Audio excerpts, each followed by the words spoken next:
Hey kids, this is Aaron from the podcast that wouldn't die, and Kevin and I use Zencastr. You think you're better than us, that you're using something else? You're wrong. Zencastr's the place to be.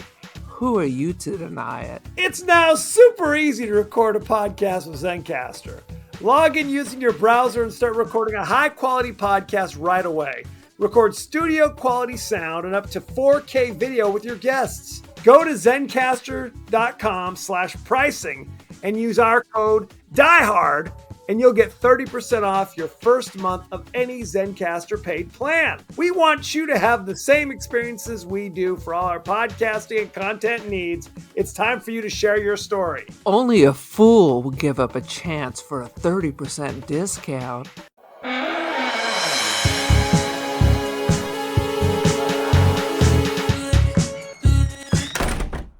Dear Mom and Dad, I've been at a sleepaway camp for almost 3 weeks, and I'm getting very scared. Welcome to the latest episode of the podcast that wouldn't die. I'm your host, Kevin. With me, as always, is Aaron.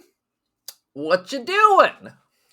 This week, we're discussing the horror classic Sleepaway Camp, starring no one you would ever recognize on the street, if I'm being honest.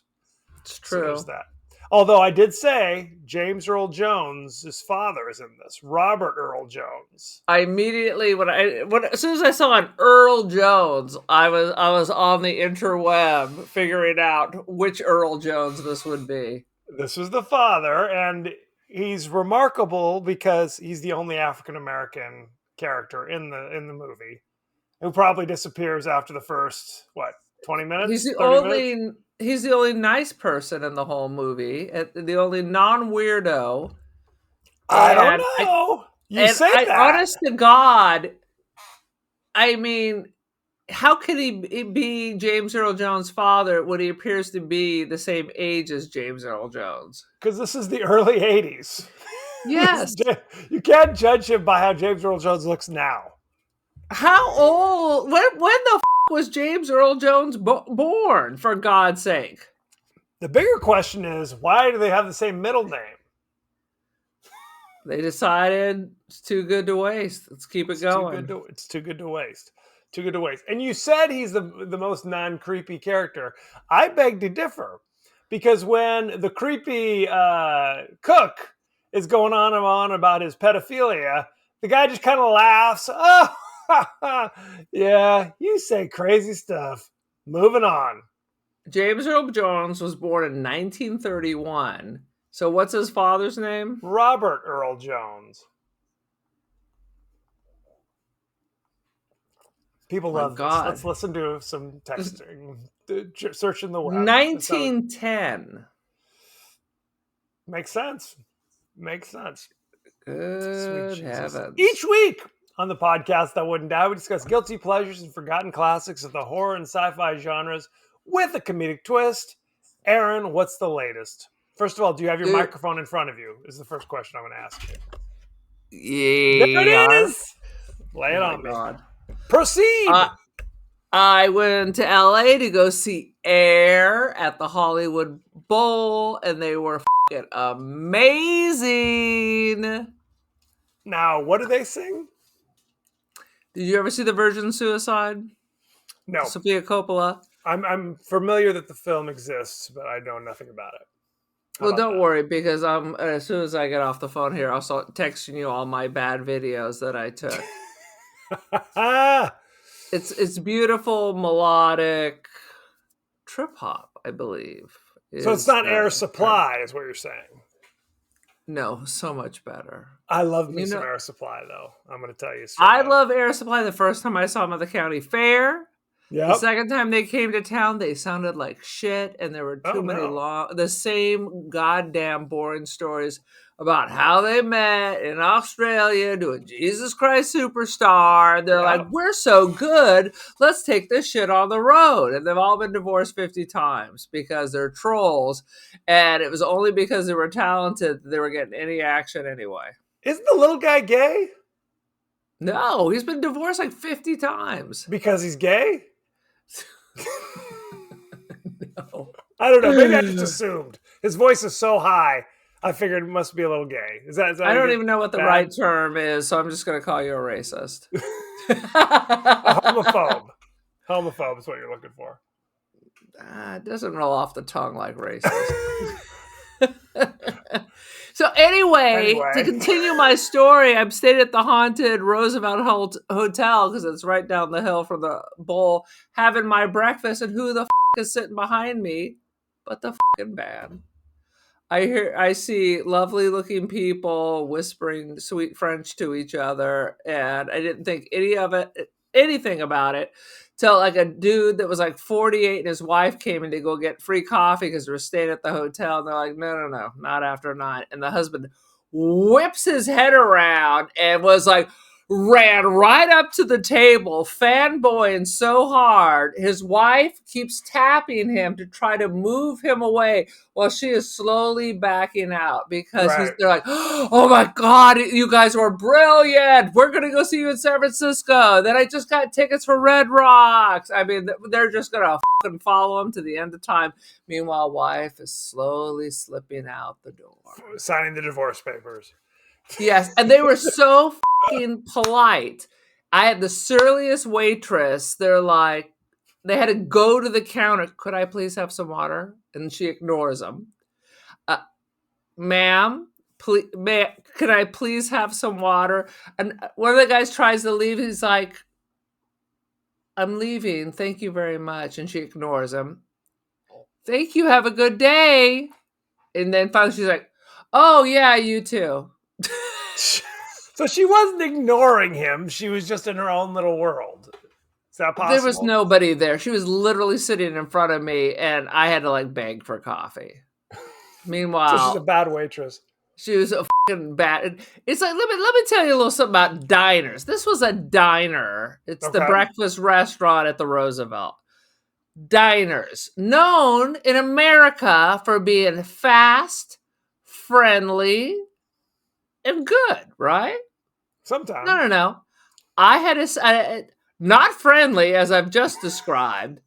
Sure as hell not fast. And when they brought out my gray oatmeal that I sent back, followed by a side of bacon that sounds like it had been around the block once or twice, and my watered down coffee, I was like, where the hell am I? Hopefully they did not poison air, so, you know.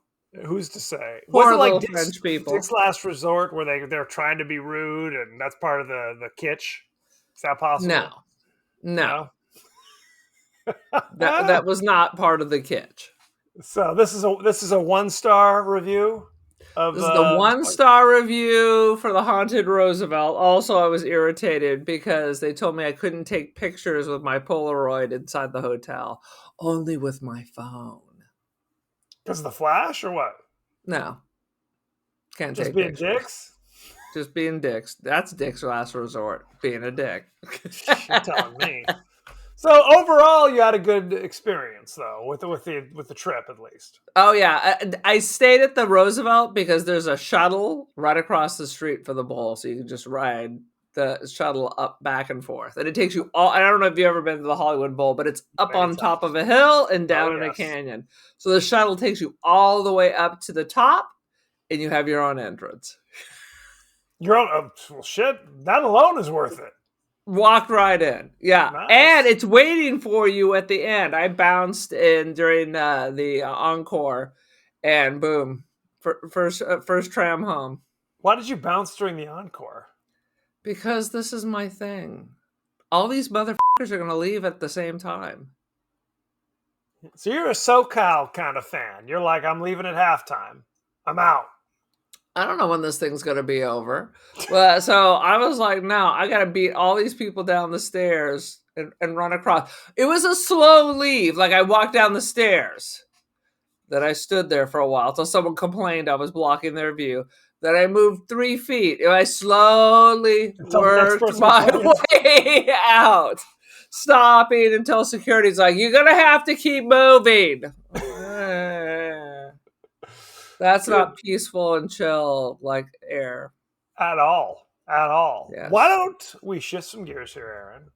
Since We we're don't 20 want to talk minutes into the about podcast. trip hop and Massive Attack or Portishead, none of that. Are Thievery Corporation. these are bands? Yeah. Is that what these And are? Garza did a DJ set right before Air came on. You're just saying words to me. To quote I know. Aaron, you're just saying words to me. Literally, Air came on my radar last year because I used to just listen to Massive Attack radio on Spotify, and it introduces bands that are similar. So I'm way late to the game because Air came out in like 98, this album that they're celebrating. I was in college in 1998, and I still have no idea what you're talking about.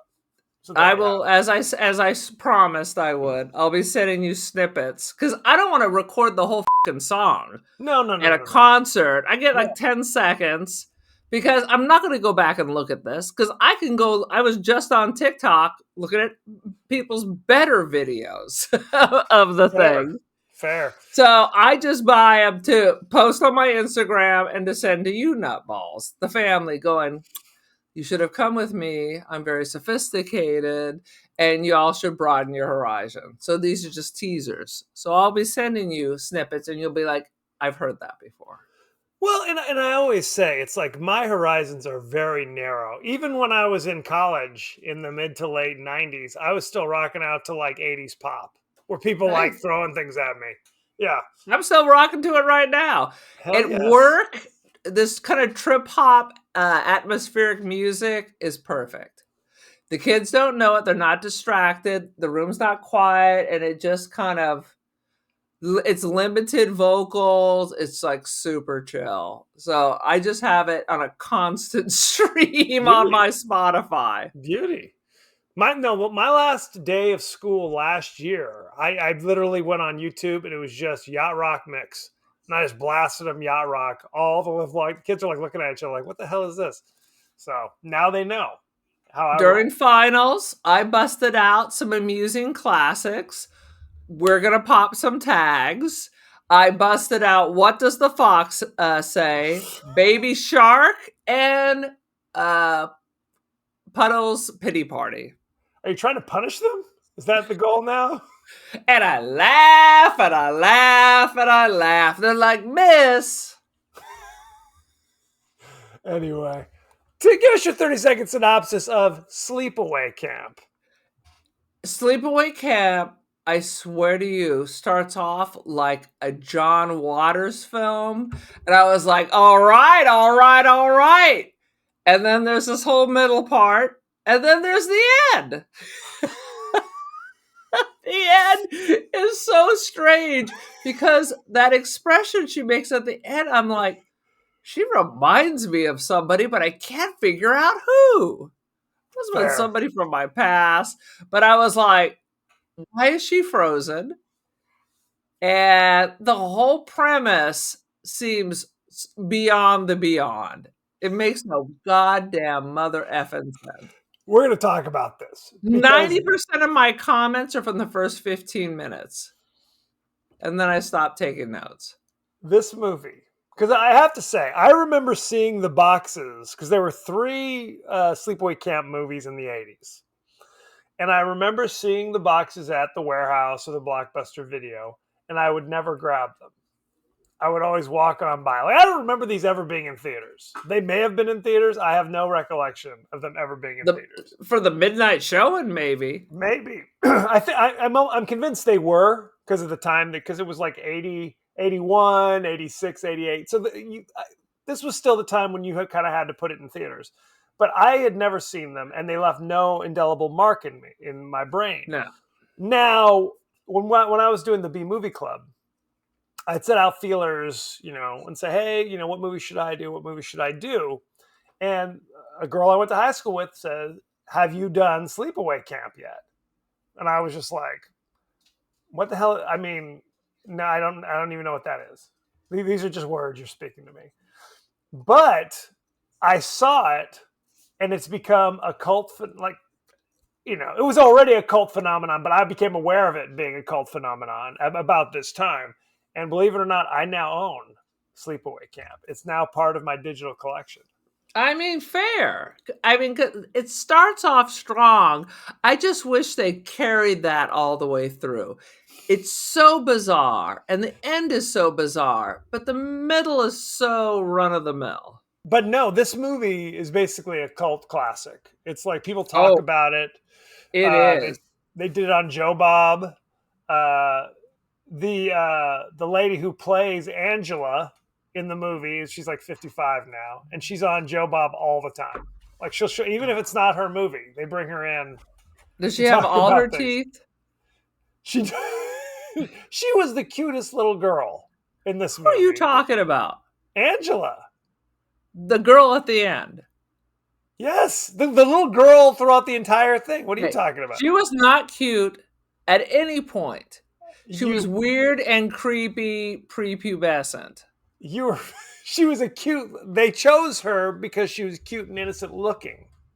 No, you're out of your goddamn. You have no soul. I reject. Anyway, reject. So I'm assuming this is the first time you've ever seen this. Oh yes, I'm not even sure that I'd ever heard of it before. That's what I'm saying. It was a low budget movie, early '80s, to cash in on the slasher thing. And what's funny about this movie is that when they made the sequels, started making the sequels 5 years later or so, they tried to bring back the original actress Felissa Rose, who played Angela, but she was in college at this point and was unavailable. So they went out and they cast. Bless her for getting a degree. God bless. Absolutely. They went out and cast Pamela Springsteen, Bruce Springsteen's little sister, plays Angela in both the sequels. Hoping to get a little spin off of that. Oh my God. It is bizarre beyond words. Why don't we jump right into the highlights, Aaron? What do you got?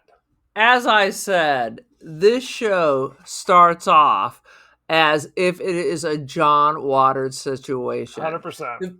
The best part is the very beginning. You see a father with his two sons, although nope, father and two, one boy, one girl. Whatever, a father and a boy and a girl. Yes, all with 3 separate accents. One of those kids had the thickest Long Island accent in the world. Couldn't figure out if that was some Long Island or some Boston or what was going on, but yes. 3 totally unique accent. The father had no accent, clearly not from the East Coast at all. Yes, and his acting was so bizarre. It is like he'd 1, never acted before, 2, seen children before. Fair, 100%. Ridiculous. But ridiculous in a good way. Like, it's so outrageous, you can't help but miss it.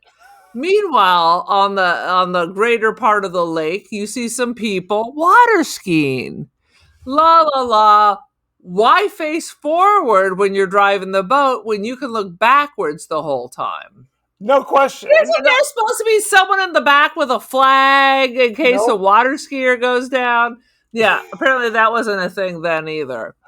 From my 2 times I tried to water ski, but mostly I just got dragged to my death. This was the funniest scene in the movie, by far. This was by far the greatest scenes ever. Before you do it, let's just say the father and the 2 kids in the canoe or the I don't know, what kind of a tiny boat with a sailboat that's crumbled up in a ball that is 4 feet from the shore.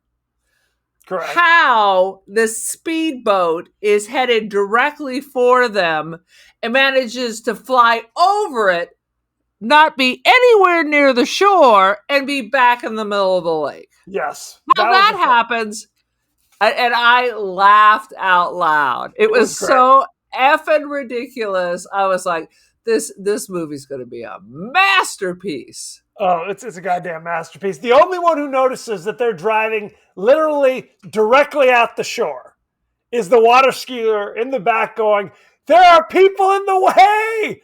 Turn the wheel! Turn the wheel. Of course, they're like, what is she saying? I don't know. I can't hear it. And I'm not looking in front of me. Jesus, take the wheel. I mean, right. It's perpendicular towards One the shore. minute, the ski boat is in the middle of the lake.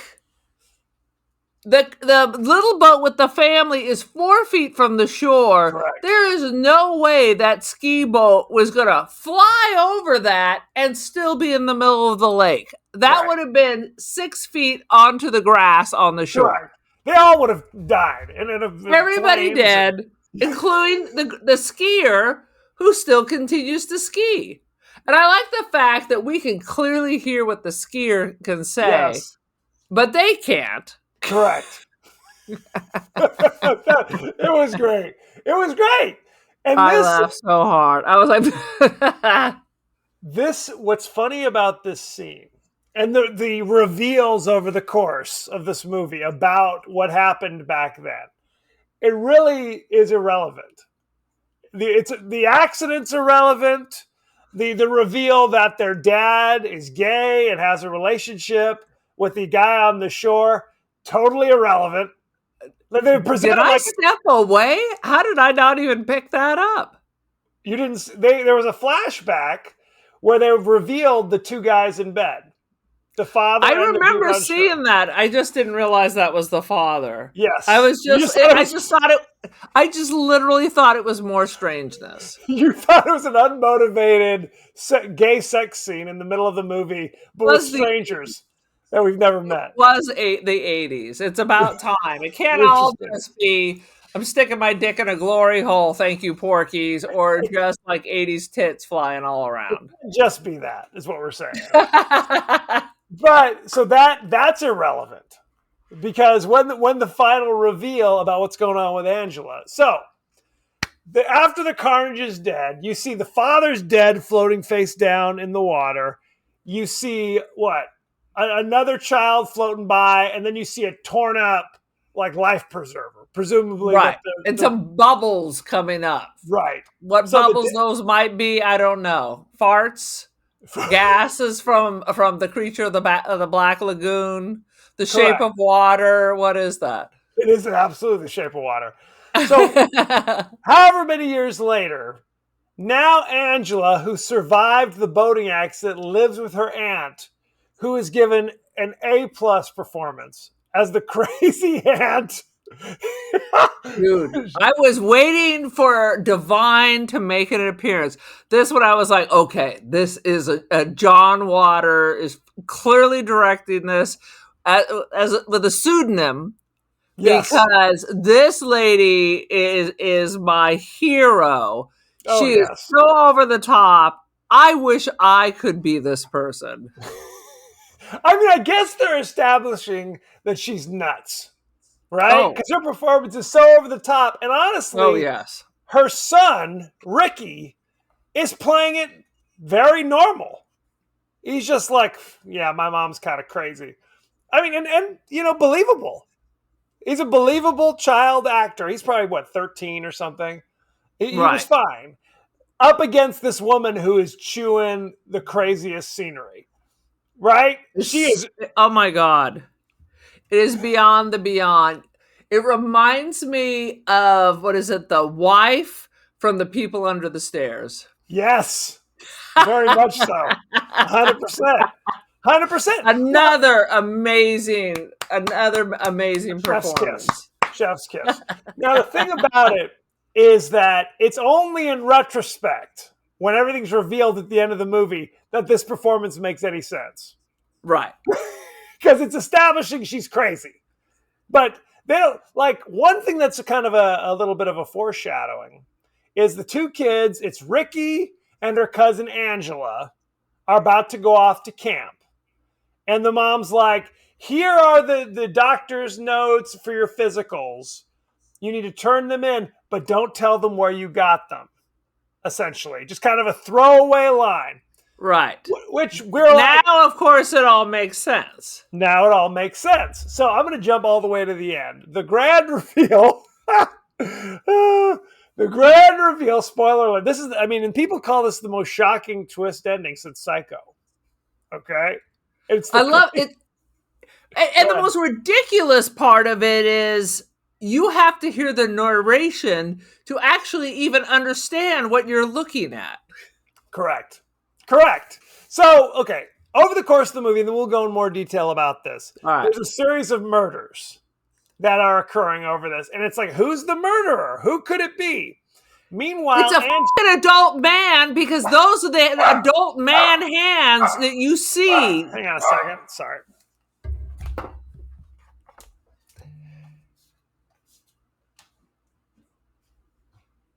Because you wouldn't let me record, I've had to stop 4 times. People are coming and going like it's Grand Central Station. Get out of here. I'm in the middle of recording right now. You son of a gun.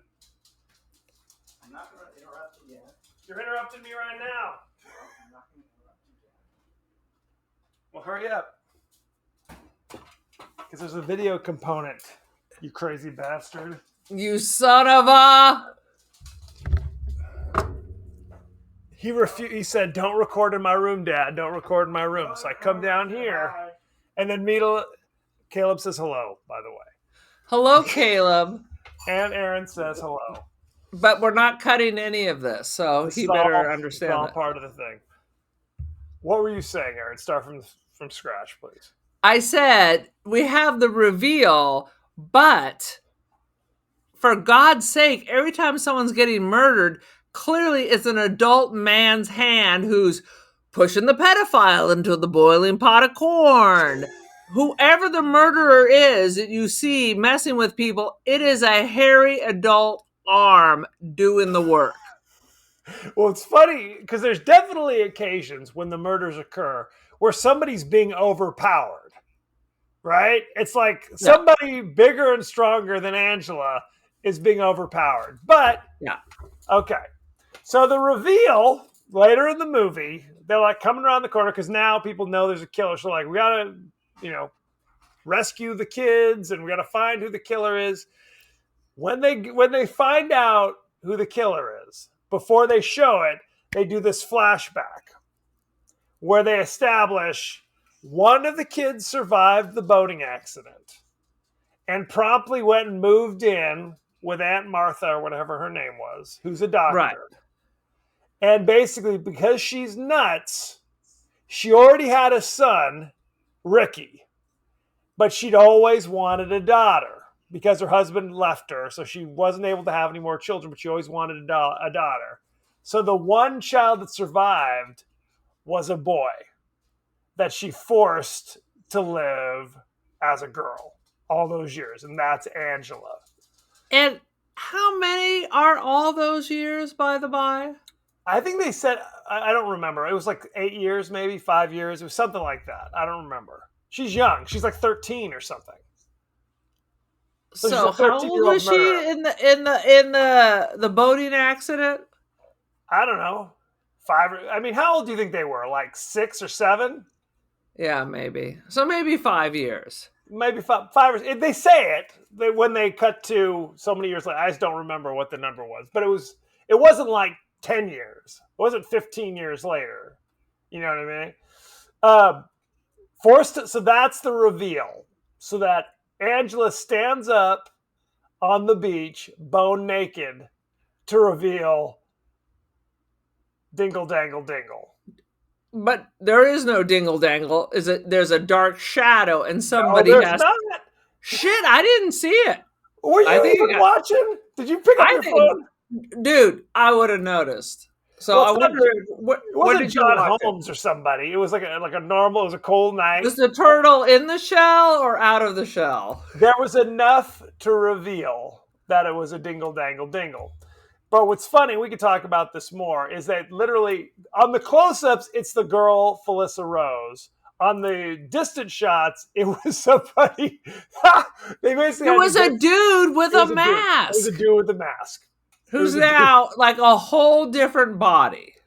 Yes, 100%. Because she was the pedophile was called in them. What are they? The baldies or something? Oh my god, we call them baldies where I come, referring to children who haven't gone through puberty yet. So he's on, and he's not hiding it. He's talking to Robert Earl Jones, his assistant in the kitchen.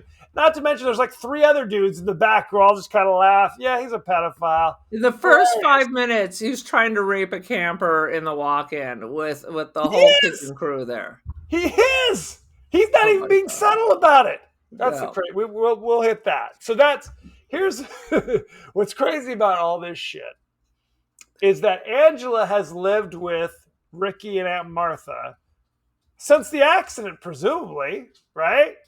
Right. So the question that I always wonder about this, does Ricky know? Because this was his cousin. This was his cousin his entire life. It wasn't some long-lost cousin. But when you're 5 and for the last 5 years, this person, don't you just kind of forget or you just don't think about it? You get used to it, right? Especially when you're little. The thing about it is that at the beginning of the movie, the 2 kids are like, oh, Aunt Martha's coming. Is Ricky coming too? They're like, no, Ricky has to do X, Y, and Z. So they establish these kids know Ricky. Right. Okay? So if suddenly they're like, here's your male cousin. And I'm now, Bobby, whatever his name was. Now we're going by Angela because she's an angel down from heaven. So he must know. He must be a party to this, right? I don't think so. Unclear. I think he must have known when they showed up, but as a 5-year-old to now he's not 10. What is he? 14? Well, he's older than she is. Right. So he's like 14 or 15 years old, let's say. Okay. So, gosh, I just feel like you're not exactly all clear on everything from 5 years old to then. He may have known, but I don't think he knew. He may have known at one point, but your mind just gets washed because it's a girl. It's always a girl now. Maybe so. But like I said, the boating accident at the beginning of the movie is kind of the inciting incident, which allows Angela to go live with Aunt Martha to do her fiendish plan or whatever. But the reveal what doesn't make sense is that she doesn't kill Aunt Martha. Well, we don't know if she has killed anybody else prior to going away to camp. We have no reason to believe she's killed anybody prior to that. Because she was pretty quick to dispatch the pedo. Within an hour of arriving to camp, she's almost raped and then takes a 300-pound man and puts him in a boil pot. Well, we have to talk about this. So when she gets to camp, she's basically a mute. She does not talk. And when people talk to her, she just stares at them with crazy eyes. And sometimes she stares at people who aren't trying to talk to her. She's like Judy's over there trying to dump empty her bag on her bunk bed and just staring at her like a psychopath. Which I think has nothing to do with being raised the wrong sex. It's none of this seems. It has to do with you also being crazy. Again, towards the end of the movie, they reveal that their dad was gay, as if that means anything.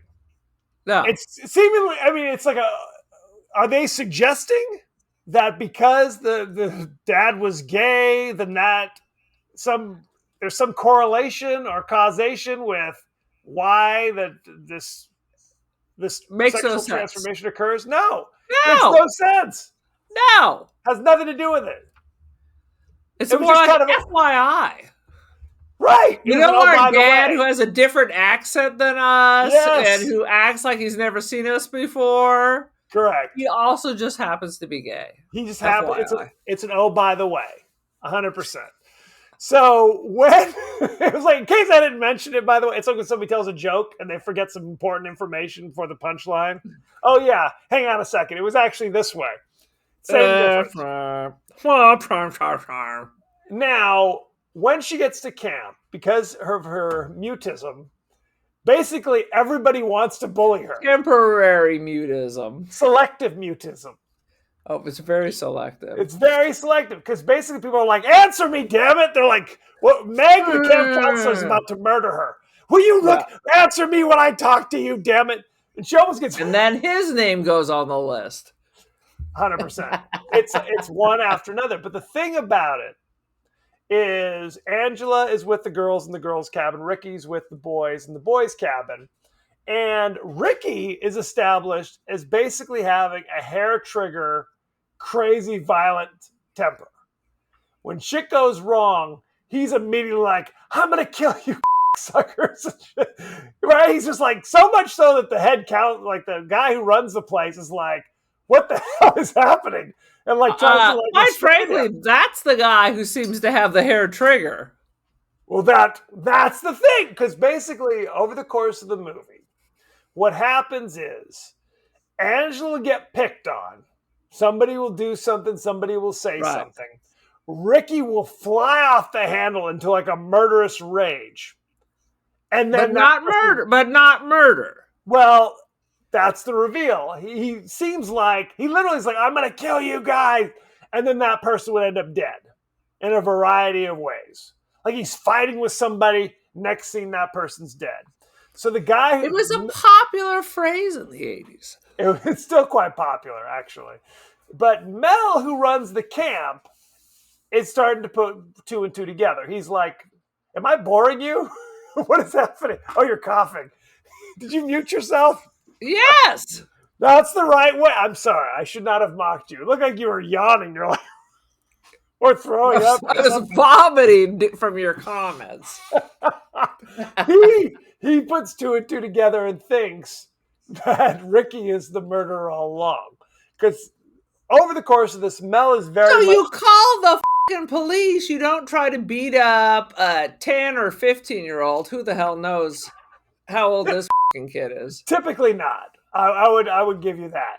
The thing is, he's also kind of like the mayor in Amityville, right? Where it's like, body drops. Well, this is just an accident, just a boating accident. Go pay it? No, never mind. Until like 5 freaking 13-year-olds have been murdered. And he's like, well, maybe we should close the camp. But not entirely. Yeah. So what were they going to do? His plan was he murdered that boy, and then they were going to put him at the bottom of Camp Crystal Lake? Or what exactly was his next plan with the corpse of the boy who he thinks is the murderer, but not enough to call the police, but he's still murdered? Well, he didn't kill the little boy. He just beat him within an inch of his almost life. To death. He almost murdered him. Multiple times. Multiple times. So after the 5th murder, a lot of people start picking up their kids. That's what they said. Oh, well, we're going to have to consolidate the camp. A lot, but not all. Not everybody. Some of the parents are like, that's okay. I paid my tuition. I paid my dues. You're staying. Am I going to get a refund? We're in Capri. We can't come back and pick up our child. No can do.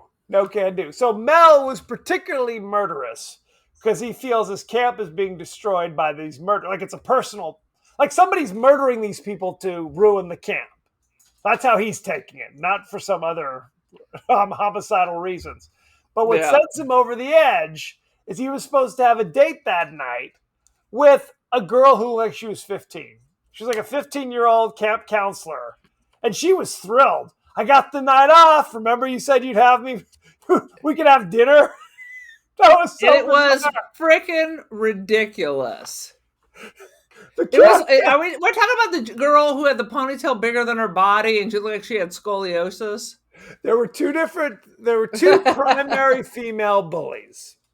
There was Meg, who was the counselor, who was taller, who was having a special rendezvous with the 75-year-old camp owner, which was so bizarre. Like a crazy choice. That wasn't real. No matter what kind of daddy issues you had, that was not going to happen. No, he was not a handsome older dude.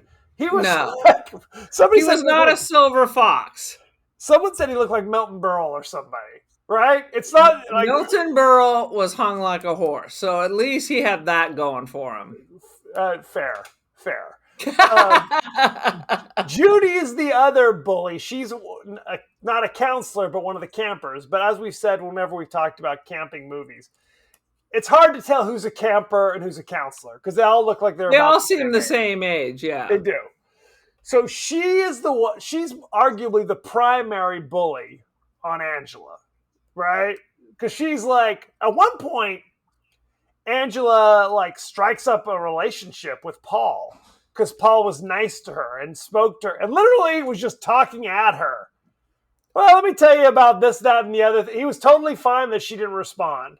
So he spoke for 30 minutes, and then he leaves. He goes, okay, well, good night, Angela. And she goes, good night, Paul. I'm no longer mute. You've cured me of my mutism. And you that was cured a big moment. me. Yeah. That was a moment. Yeah, kind of a Mark Lester vibe going on. What does that mean? Who's Mark Lester? Mark Lester was the hero. He was always the young boy with like clearly curly hair that they brushed out in like the 70s and 80s movies. Can you tell me one of the movies? Can you be more specific? I have to Google it, and then you would yell at me. Was it too deep a cut even for you? This ain't Leif Garrett, right? You're talking about somebody else? Yeah. Mark Lester. Oh, Mark Lester's still alive. What do you know about that? Star of what things? This matters to no one, but tell me anyway. What is? Oh, it matters. Oh, and it says songs. How about Oliver? He was not the Artful Dodger. He was our young hero. He was in Black Beauty. Okay. He was in Who Slew Auntie Roo. Anything else? Yes. He was in some other stuff. For some reason, at least 4 different Michael Jackson projects. What you need to know, oh my God, 100 Michael Jackson projects. It just keeps going. That's very disturbing to me. Let's so basically, he played Oliver in the musical Oliver. Okay. Thank you. Thank you for that. For a 20-minute bird walk. Oliver, never before as a boy wanted more. With Oliver Reed in his most terrifying performance. More than Burnt Offerings, you say? More so, where he beats his girlfriend, the prostitute, to death. The prostitute with the heart of gold. Not anymore. Ugh. Anywho, so they have Angela and Paul share a moment, and then they're kind of dating for the rest of the movie. Now, Judy gets jealous just because she's a bitch. I mean, she's got dudes like falling over her, but because the mute is having a nice summer, she's like, I'm going to sabotage this shit. I think it's because the scoliosis made her angry. And her hunchback is what you're saying. Mm-hmm. So she makes a move on Paul out in the woods. And Paul says, oh, she's a prude because at 13, he will not put out. She won't put out 100%. So that sounds about that seems to track right for based on Hollywood. Yes. Well, 100%. And the thing about this you're movie, 13 and you're still a virgin? Freak! Throw a tampon at them. Plug it up. Well, it's like meatballs. It's like if you watch one of these things, evidently, I mean, I went to summer camp, and evidently it was just a full-blown, just a sex farm. But I was unaware of that. Were you aware that if you go to summer camp, it's nonstop sex? First of all, I went to summer camp because not sleepaway camp. I don't know. That must be an East Coast thing. I think it is. In the West Coast, we went to summer camp, or I went to Girl Scout camp. Okay. And let me tell you, we were all disappointed that it was not like Bill Murray's Meatballs. No, was it? It was not at all. It was highly structured. We were not in cabins. We slept outside. And it wasn't just 6 hours sitting by the lake. It was structured. It was meals. It was crafts. It was boom. It was hikes. We were going. Right. I pretended to be sick for 2 days just to have a few moments to myself. I got to sleep indoors in a bed, and I just read a book. Well, let me tell you this story. It's like if you go back and watch Meatballs, that's not appropriate either. Because it's Bill Murray, who was like 40 at the time, having a romance with like a 15-year-old. So not a problem. Literally, my second time to camp, I was a CIT, counselor in training. So we were really thinking it was going to be like meatballs. And Still then I remember the RCITs, which I don't know why we were CITs, because we were doing the same goddamn stuff we were doing when I was just a camper. I wasn't supervising anyone, nor was anyone training. I was still doing leather crafts and shit. So we went for an overnight camp out with some CITs from another camp. And all I remember from that was us sitting around going, this isn't like meatballs at all. And we were angry. And then they were telling us that they gave them sliced cheese and they'd throw it in the fire and it would never melt. It would just turn black and crack. I'm like, that don't sound like cheese. That's that good cheese. That means it's good, right? Sweet Jesus. So one by one, the people start biting the dust. You have the dude, Another one bites the dust. The homie who had kind of the very 70s, like longer hairstyle, who fought with Ricky. He tries to get some chick to take a canoe ride with him. And part of the fun is he capsizes the canoe because what? He thinks now they're going to have sex in the middle of the lake? That's right. Because you dunked me in Camp Crystal Lake in the middle of the night with skeeters and God knows what else. Now I'm going to let you touch my boob. Wrong. That's the hope. And the girl swims to shore, and he goes underneath the canoe and just starts singing a weird song for no reason. Was it the song of lowered expectations? Lowered expectations. And then a head pops up underneath the canoe with him. And his reaction is like, what are you doing here? Get out of here. What are you? And then immediately the hands grab the dude and hold him underwater until he drowns. So how is the prepubescent girl going to do that? Correct. With no, I mean, again, you're both swimming in the middle of the water, right? There's no leverage. So if you try to push someone down, they're probably taking you with them. You're going up. Yeah. It makes no goddamn sense. No. So, but he was evidently trying to show her the water snakes. Watch out for the water snakes, if you know what I mean. Here's a water snake for you. So they find the human race has not died out. I wrote down here, you get girls to get naked by yelling at them. That really encourages them to want to go skinny dipping with you total stranger freaks. Correct. 100%. Start yelling at them. Oh, okay. I'll just take my bra off now. Thank you. Aaron, it's called negging. That's how you do it. You just yell at the women. 100%. So that women person don't died. Listen. Later, the kid who threw a water balloon. I have to go back for a second. I was just thinking about this. The dude who was drowned in the lake. Earlier in the movie, the couple of guys. No, it wasn't Paul. It was a different. Oh, guy. The canoe boy. Yes, the canoe boy. The reason he was killed is because he went up with his buddy to talk to Angela to say, "Hey, Angela, we should go for a walk later." And she doesn't answer. He's like, "Angela, why are you so f***ed up?"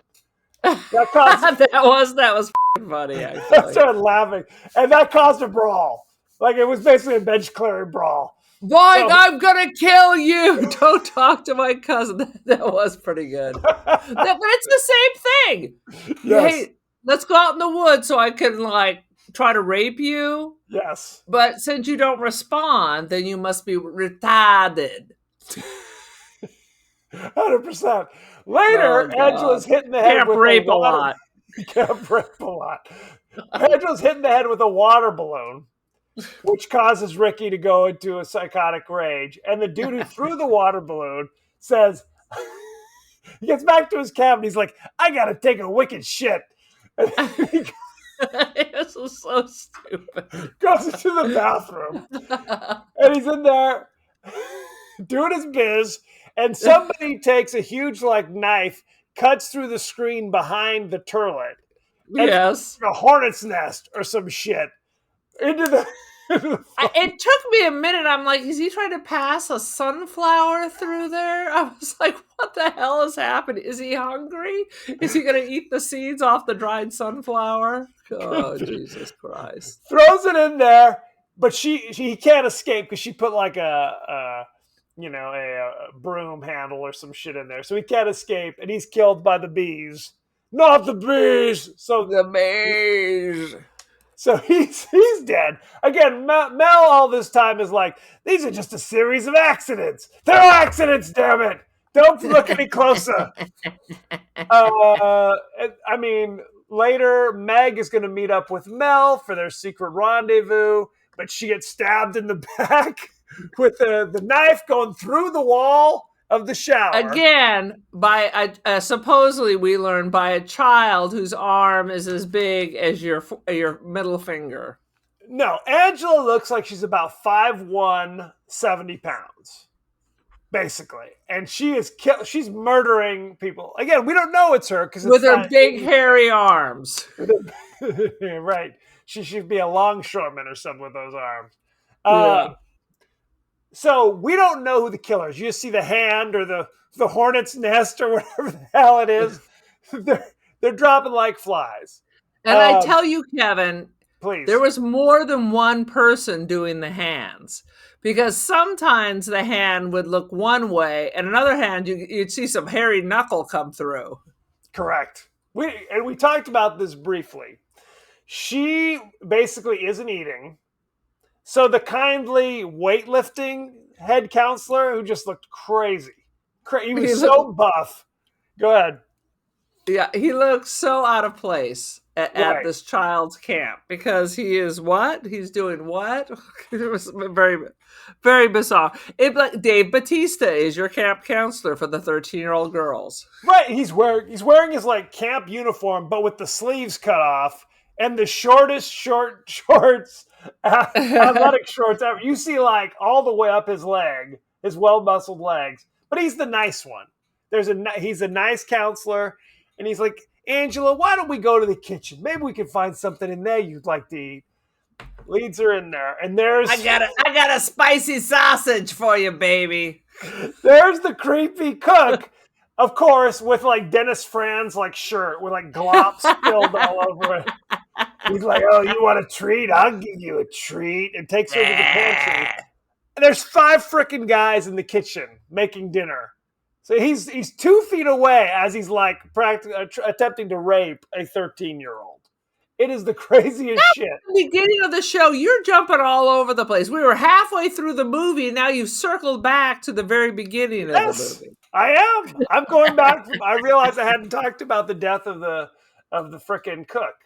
I mentioned it at least 3 times so far. But you have, but I want to talk about it. But now it's your turn. He's got this gigantic stew pot, like something from Hansel and Gretel, essentially, right? Where it's like, it's freaking gigantic. It's like, how many gallons is this stew pot that they're throwing the corn in there? I guess they're serving corn for a GD army. Essentially, but it's not enough. It's like enough for the kids you see, but not enough for like the real camp. Or is this just a camp for about 20 people? That's it. That's all you need. And a third of those are staff. He's sprinkling like salt or some shit on it, and then somebody comes up behind him because he has to stand on a chair to get to the top of this, and is like pulling the chair away. So he. Again, this dude is 6'5", 350 at least. Yeah. It's one hand pulling the chair out from under him. He grabs bullshit. 100%. He grabs the big pot and basically dumps it on himself. And that's the end of that guy. But the good thing is Robert Earl Jones is thrilled because he gets a raise, as long as he doesn't tell anybody about the horrible death of the cook. So good time. So what did they do? They just made like an Irish stew or something with the corpse of Fatty Arbuckle. I mean, what exactly is happening to these people? And how do you explain this? With Fatty Arbuckle, who was innocent, by the way. I understand. don't appreciate that. Good grief. Again, I'm going to tell you, I was staying at the Fatty Arbuckle Suite. Last time I stayed at the St. Francis in San Francisco. Was that I where? literally looked it up and it said it was on this floor, the corner of this street and this street. And I looked to my friend Lisa because she's the one who booked the suite. And I was like, this is it. We're in it. Sweet Jesus. Poor Fatty. I saw no ghosts again. I'm very disappointed. I feel like, yeah, it's good that I'm not haunted, but you want to get a little vibe. Like if you're staying at a haunted place, you want a little vibe. You don't want trauma. You want a little vibe. Like out of the corner of your eye, Marilyn Monroe waving at you at the Roosevelt. That would scare me. That would scare me. Are you Hallie Joel Osment? Is that what you're hoping for? I see dead people. I see famous dead people. How about that? I don't want like vomiting children or people. Why can't I be haunted by people who died in their sleep and were found Jane immediately? Mansfield. You don't want her ghost walking around? No, I watched that thanks. documentary though. That was a good documentary. Later in the movie, Judy is murdered in a scene. I don't think I've ever seen anything like that in a horror movie. Would you describe it in nauseating detail, Aaron? I can't even remember. All I know is she got a knife up her back, and somehow a prepubescent girl is taking like, I don't know, a machete and is driving it all the way up her spine. I thought it was that crazy Demi Moore movie. It might be. That was actually Meg. The substance all over again. And another Demi Moore crawls out. Judy was killed with a curling iron up the cooch. Oh, I'm getting my murders confused. Yes. I knew that was what was going to happen. You saw it coming? I saw it coming because, it's rapey. This movie is very rapey. And I knew the old pillow over the face with one hand ain't going to do it. As soon as I saw the curling iron go up, I was like, okay, here we go. I have to be honest. I'm not an expert. I don't think that will kill you. If I'm being honest. Don't think it will kill you either. We'll have to, we need to have nurses on call. we do. Call. Remember I had to call my friend Rhonda. Yes. And that was, I believe that was about the stick in the eyeball from a Fulci film. It was actually the gloved hand of the android from Halloween 3 Season of the Witch. Is that the one I called about? That was the one. Okay. But we came away with a possibly. Probably not, though. Not a guarantee, right. Yeah. Later in the movie, one of the camp counselors takes a small group of really young kids, what look to be like 8 or 9-year-olds, out in the middle of the forest for like a late night camp. Like they're going to sleep out in the woods by themselves. No tents, just in their sleeping bags. Yeah. 2 of them complain and say, Eddie, I want to go back. So he goes, okay. Takes those 2 kids, leaves the other 5 sleeping in the woods. Comes back, all 5 of them gruesomely murdered. Gruesomely. Where you're just like, these kids are young. These were young goddamn kids. And none of them bothered to get up and get out of their sleeping bags. Nope. I'll just wait here patiently as the prepubescent girl slowly murders all my friends. But that's what, if you're not paying attention, you're like, why did she kill them? Here, let me tell you why. In the scene where Meg gets pissed off and throws her in the water, because Angela doesn't swim for reasons that will soon be made, obvious. But right. So Meg throws her in the water, and as Ricky and Angela are walking back, and Angela's all wet, there's like 5 little kids are like sending sand. Oh, throwing sand at her. Throwing sand on them. She's all wet, and they're ditching sand at her. Yes. So that was a death sentence for them. That was it for them. Well, kids are bad. It all comes back to that. It all comes back to that. You get what you get, and you don't throw a fit. So the final reveal, because we still don't know who the murderer is. I mean, Mel thought it was Ricky. We kind of do. Senseless. At this point, well, there's this kid who's getting teased in the guy's cabin, and Ricky is like the ringleader of messing with this kid. He was established as having the big scary knife. So the thought is maybe he's the killer. Maybe it's Ricky. Other than that, I don't know who else it would be at this stage of the game. Ricky, don't lose that number. You don't have to call nobody else. Yeah, I hate that song. So the two nice counselors are looking for Angela and Paul. Oh, they're over by the lake. They come around the corner. There's two naked bodies. They're snuggling, and Angela's kind of singing a song. Then they're, hey, Angela, it's time to go. Are you guys okay? Angela stands up. Paul's head rolls over, decapitated. Oh, yeah. Stands up, naked with a knife or a hatchet in her hand, blood all over her, naked as a jaybird. Dingle, dangle, dingle.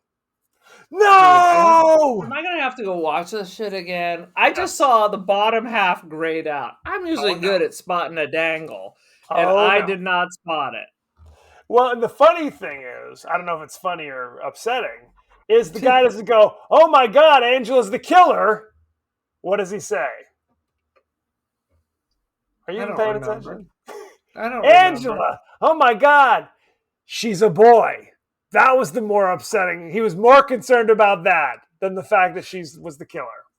Yeah, I was going to say, that's what clicked me over that something was on, because I was looking at her and I was like, what? What's happening? Right. Why is she frozen with that weird ass freaky face? Yes. And not moving at all. I've killed 40 people, but now now I'm just frozen in time. Right, and then the credits roll. So we don't know what happened. Was she arrested? Usually there's some kind of denouement or something at the end, a little button on the end of like, oh, Angela's in handcuffs being led to the, or something, right? She's running into the woods. She's still on the loose. She's coming to get nothing. No, just go, oh my God. To explain what the hell's going on. Right. That's the bizarre twist. That Angela, not just a killer, also Angela was secretly a boy the whole time. So there you go. Good stuff. So the question is, no one picked on her until this summer? She was a mute. Who knows if she was nonstop picking on up to this point as well. But no one was killed. So as far as maybe there were bodies all over the place. Know. Dude, maybe like the whole basement of Crazy House is just filled with the corpses of children. Right? So what are we supposed to think? Because Aunt Martha forced her into a gender change situation, it drove her to become a murderer. Is that what we're supposed to think? So if she never went to camp, would she not be a murderer? Unclear. What happens when the male pattern baldness kicks in? What then? Well, this movie is basically what the right. What happens when people say, "Hey, you got a penis"? This movie what is happens what then? think happens at our schools. That this is what we do. We take the kids and we put them in the opposite clothing and force them to be transgender. Is that what it is? We're recruiting them. Is that what it is? Science. That's just Tylenol. Tylenol starts with the Tylenol. 100%. Starts with the Tylenol. A gay father and their gay father took Tylenol, and there you go. And there it is. So. I do have one other note. I want to know, this is about men's fashion. When are we going to bring back mesh shirts and extreme crop top for men? Yes, 100%. Yes. Maybe for the family Christmas party, you can try to usher that back in. One of the nice camp counselors, one of the nice guys, had a crop top that was practically to his nipples. It was ridiculous how high that crop top was. And then same dude, mesh shirt. Like he was a member of Wham or something. It was like, what are we doing? It was peacock blue mesh with a medallion. Oh, yeah. This smelled so East Coast of the time. And also, what we have to bring back are kind of the print tees of just meaningless crap. where it's just like, here's a print tee of not of a sporting team, not of a TV show, not referencing anything that anybody's ever heard of. It's just like, here's a Just like the Dwight Schrute, the Wolf Pack. right. Meaningless nonsense teas. That's what we got to bring back. How about that? Yes. Something more than just a meme. Now I'm really in a pickle. Do I get the Zardoz t-shirt, or do I have to go find a Sleepaway Camp t-shirt for the Halloween pub quiz? Amazing. Good stuff. People will love it either way, I'm sure. Honestly, they should have pushed it harder. I agree. Any last thoughts about Sleepaway Camp before we go behind the scenes? Yes, they should have pushed it harder, and it would have been better, directed by John Waters, and even better as a musical. Now, this is obviously a John Waters film, right? It has to be. 100% it has to be. For all the themes that he likes to deal with. God. Oh my God! Honestly, it would have been better. You would have had who's the porn star who was underage who Tracy Lord would be in it. 100%. Tracy Lord as a counselor. You're gonna have a Patty Hearst as a counselor. Problem is, Devon and Ricky Lake. Bring them all back. Yeah, it would only be better, dude. I'm writing a note to myself. I'm sending an email to John Waters tomorrow morning. Email J. Waters. Do you have his email? I bet the interweb does. I don't know if it has his personal email, but that's neither here nor there. When you say it should have gone harder, what do you mean by that? More ridiculous. We got to go to the level of that ant, because the beginning really is great. Yes. And then it kind of just becomes a little same old. I mean, better than most slasher, because it was still weird. More strange characters. I mean, I'll say this. The pedophile scalded to death was good. There was an awful lot of rape. Maybe we could do a little less of... And by rape, it was just all near rape. It wasn't actual. Until the curling iron shows up, and it seems weird that a prepubescent girl is going to, especially one who's not a girl. Yeah, how are they going to know all the bits and pieces? That's a question. That doesn't make sense. That's something. Yeah, that did make sense. Shall we go behind the scenes? Pull back the curtain, sir. Here we go. Zardoz me. Let's go. Let's see. Willie Cuskin, who played one of the bullied campers, this is the kid with the glasses that they keep messing with, was genuinely bullied by the other kids in the during filming. And Frank Trent Saladino, who played a camp counselor, had to step in when the other cast members took things too far. So the bullied kid was actually bullied. Great. Isn't that good stuff? Yes. Felissa Rose was only 13 at the time, which is unusual for a feature film. Studios usually cast actors 18 years and older who look younger because of restrictions of using actors under 18 for extended hour shoots. Right. So there you go. Good stuff. That is interesting. The film became an unexpected hit and something of a cult favorite for horror movie buffs. It made 30 times more than what was spent on it. Beautiful. There's a police officer who appears at the beginning of the movie and then reappears at the end. However, when you see him at the end of the movie, he's wearing what is obviously a fake mustache. For some reason. Like, it looks just ridiculous. It's like a ridiculous... We can only afford one adult, so we'll just mustache or no mustache. And now he's a different person. Now he's a different person. Oh, sweet Jesus. Let's see. Felissa Rose was paid $5,000 for her performance. How about that? So she didn't quite retire on that. No, sadly, no. Let's see. Young Peter, so the young boy who survives the boating accident, is played by Maximo Gianfranco Sorrentino, Who is the older brother of Mike, the Situation Sorrentino from the Jersey Shore? Ah, I like that. Isn't that good stuff? Rare is the slasher whose victims are almost all between 12 and 15. That is true. Where they're not just the True. characters, but the actors are all between 12 and 15 years old and being killed. Usually they're being punished for being whores, so it Yes. does that is unusual. They wanted to be whores, but it was nothing but cock blocking. It's sad. It's sad. Karen Fields, who played Judy, may play a bully, but cast and crew have commented how kind she was in reality.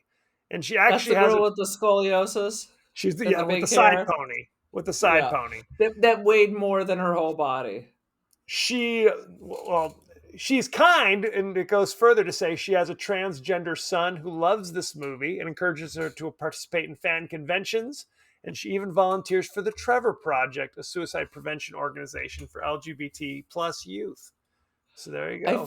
Is it wrong that I find that annoying that she's bringing that up instead of just being cool?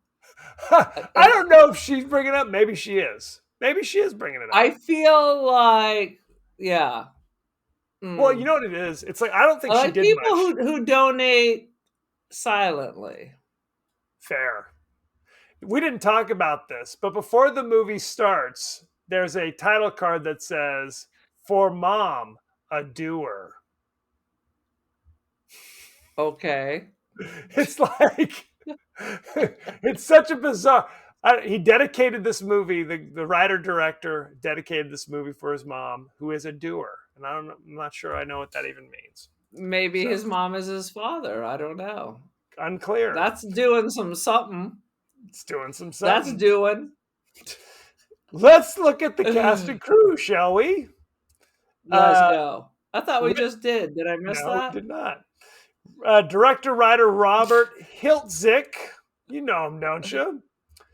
You know him from such things as Sleepaway Camp, Return to Sleepaway Camp. Yeah. He actually did not write or direct the two sequels, Sleepaway Camp 2, Unhappy Campers, or Sleepaway Camp 3, Teenage Wasteland.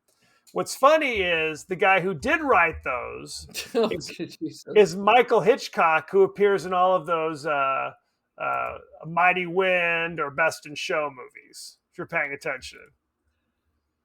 So there you go. Who is he in those? Who is he in He's those? the dude that you don't know from anywhere else. How about that? Not Eugene Levy. It's not Parker Posey. It's not, what's his name? Anyway. Okay, I'm thinking of the one dude who's in all of them, who was also on an episode of Seinfeld. Unclear. You can look it up, but not right now. God damn it! What's his name? Michael Hitchcock. How about that? I think I know who it is. Felissa Rose played Angela. You know her from such things as Sleepaway Camp. Oh, no, it's somebody else. It's the one who played Parker Posey's husband in Best in Show. But he's been in all of Christopher Guest's stuff. I just saw a Spinal Tap too, and I don't think he was in it. You know what? I'm not rushing to see it. I gotta be honest. I don't find Spinal Tap that funny. How about that? No, I do find Spinal Tap funny. But here's the thing with Spinal Tap 2. If you love Spinal Tap, you will like Spinal Tap 2. What if you kind of were bored by Spinal Tap? Then you will wish you were dead. You'll just kill yourself. Felissa Rose was Angela in Sleepaway Camp in 1983. She was also in something called New Fear's Eve, A Hard Place in 2025, Krampus the Devil Returns in 2016.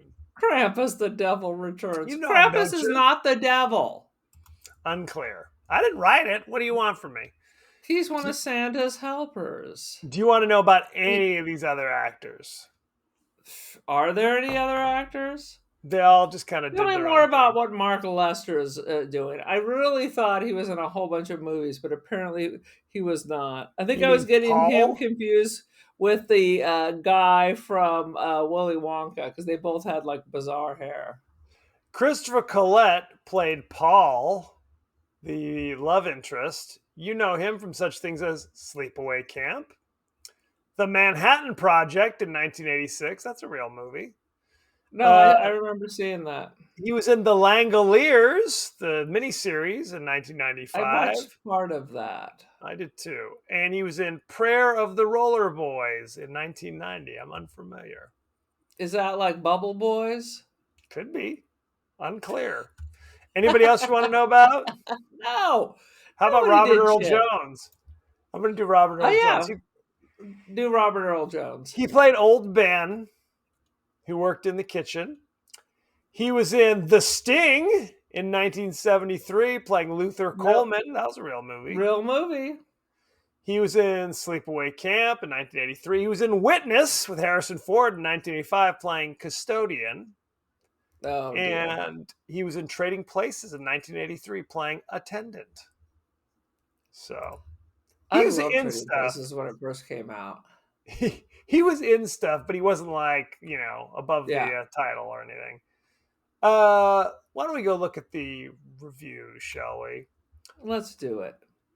On Rotten Tomatoes, Sleepaway Camp currently is 82% fresh. How about that? That is freakishly high. That is supernaturally too high. Like people are high and wrote those reviews. That's bullshit. Supernaturally too high. What do you think the audience gave it?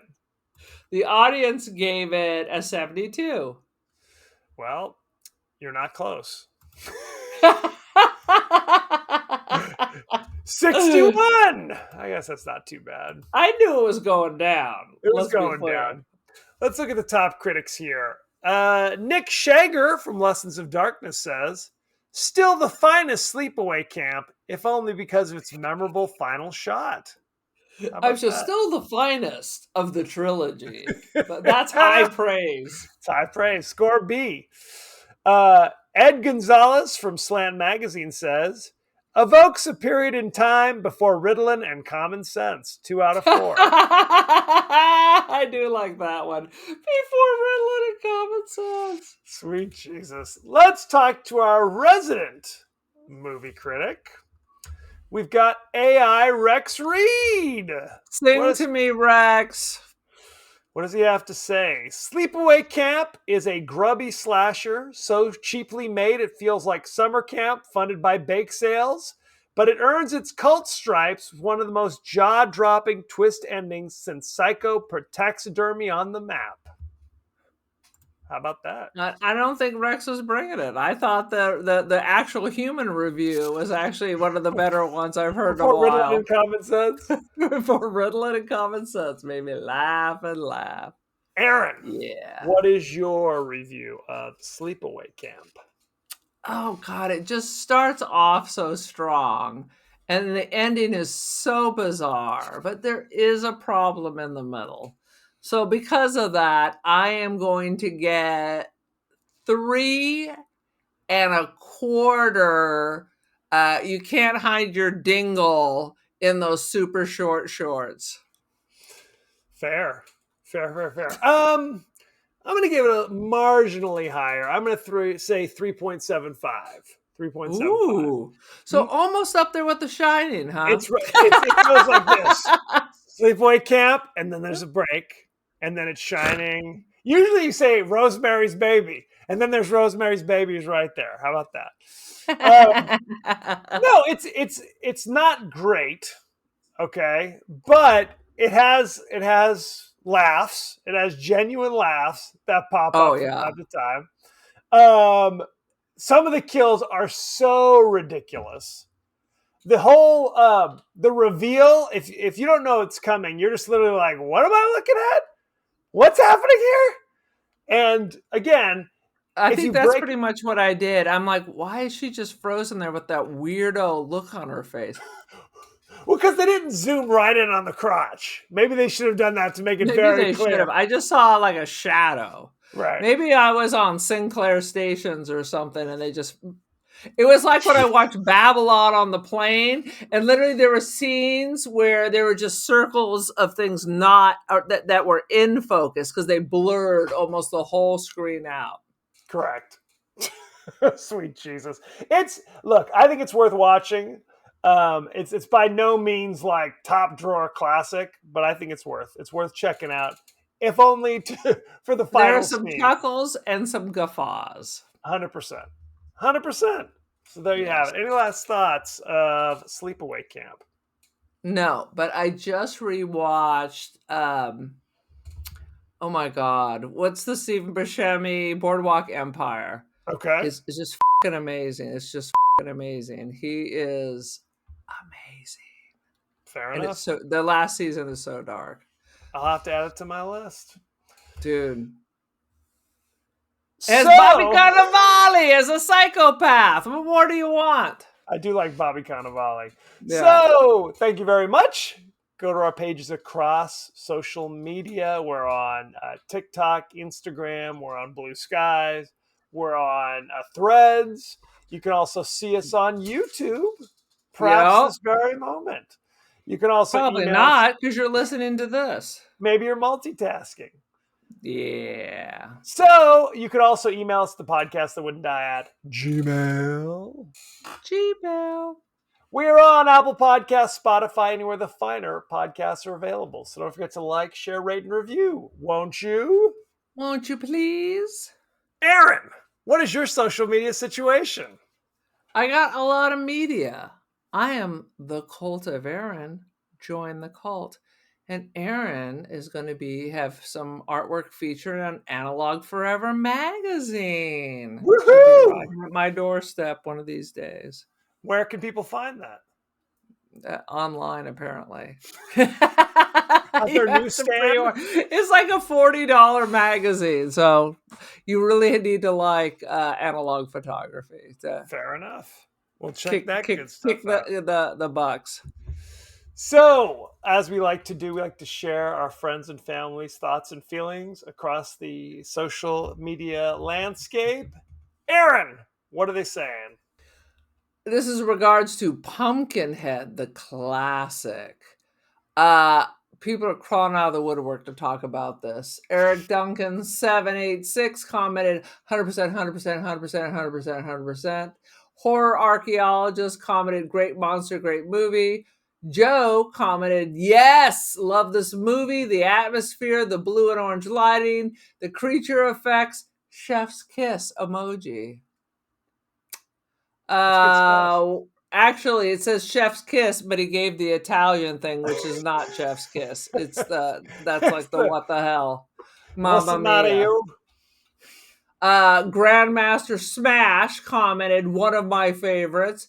Yoda 815 commented, love this movie. Christopher M. Blu-ray and DVD. I still have not seen this yet. Sue Me commented, classic gem in regards to the Running Man. So we the Pumpkinhead, people are down with it. They down with it. We're not quite so down with it, if we're being honest. We're not so quiet, but I'm guessing these same people are going to be thrilled with Sleepaway Camp. Fair enough. Fair enough. I bet you they're right. And you're right. Next week. We can't all be right, Kevin. We don't need another hero. Next week, we're discussing the horror newer classic, The Lighthouse, starring Robert Pattinson, Willem Dafoe. It's an all-star cast, for God's sakes. I do love Willem Dafoe. It's a Robert Eggers film. We've done a couple of his I will not movies. like it. I wish I should have looked that up. You should have looked it up. Where can you watch The Lighthouse? Yeah, there's a question. And will it cost me money? Do you have a subscription to HBO Max? As a matter of fact, I do. Then it will cost you no more than your regular cost to watch HBO Max. How about that? It'll cost you even less since you're sucking off of my subscription. Absolutely. Keep that on the DL. If you do not have a subscription to HBO Max, you will have to pay full freight on Amazon Prime, Fandango at Home, Apple TV, YouTube, $2.99 to $3.99. Very upsetting. I can't even tell you if that's fair because I've never seen this movie. I've never seen this movie either. How about that? Boom. I have a question for you on a different Please. topic. Yes. Guillermo del Toro, See. Frankenstein. Are we going to Okay. hate it? I feel like I hate all his movies except Pan's Labyrinth. I like that movie, but everything else I have hated. I have to say, I'm not in a place where I hate him. I'm still getting in the place where I'm giving him the benefit of the doubt. Like there's some directors I've turned my back on. He's not on the list yet. I still show up for M. Night and I curse him and curse him. I have long since he turned my back is on your him. M. Night. I still show up. No, thank you. So, send in your favorite scenes, favorite quotes, comments, and questions about The Lighthouse, and we may talk about it on the show. So, thank you very much, and be well. Be well, children. Don't see Spinal Tap 2.